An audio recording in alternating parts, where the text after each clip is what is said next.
Il Veneto sicuramente soffre di un grande gap infrastrutturale, questo si è sempre detto, no? Ricordiamo una delle opere principali che per fortuna siamo riusciti a fare, ultimate il passante di Mestre, prima veniva definito dagli industriali, da tutti coloro che si occupano di attività produttive il valico di Mestre, no? Il valico di Mestre, e tutti dicevano che le aziende venete erano produttive fino al cancello, competitive fino al cancello, fuori dal cancello, proprio per i problemi infrastrutturali che ci sono, perdevano di competitività. Quindi il problema infrastrutturale è pesantissimo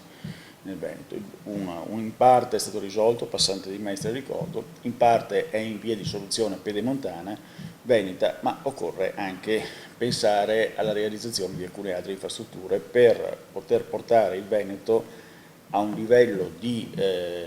infrastrutturazione paragonabile alle altre regioni italiane, europee,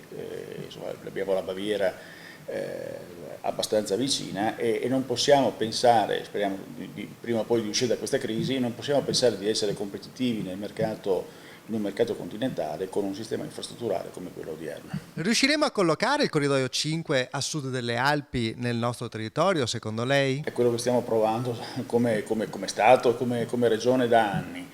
Alcune opere sono state fatte, alcune opere sono in fase di esecuzione. È chiaro che per poter effettivamente collocare il corridoio a sud delle Alpi e quindi evitare il rischio che il Paese, il Veneto, ma anche l'Italia sia esclusa dai grandi traffici di circuitazione europea, è quello di realizzare l'alta capacità ferroviaria, perché questa è un'infrastruttura essenziale per la realizzazione del corridoio. I tempi purtroppo in questo momento non è che siano molto definiti, nel senso che c'è il problema di realizzare nell'asse Milano-Venezia-Trieste, c'è il problema l'alta velocità è realizzata di fatto fino a Treviglio, o in fase di completamento fino a Treviglio, c'è da realizzare da Brescia Verona, il progetto c'è, si sta anche andando avanti, si è trovato recentemente con tutti gli enti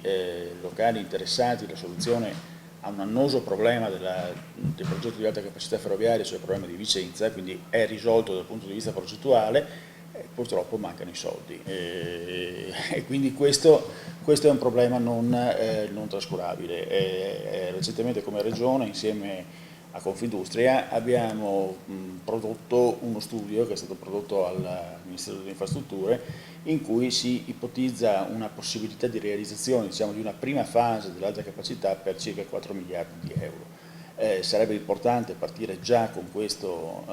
intervento perché sarebbe significativo. Purtroppo i 4 miliardi di euro non ci sono, insomma, quindi è un problema proprio di finanziamenti, perché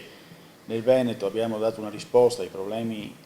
di infrastrutture stradali e autostradali attraverso il meccanismo del project financing.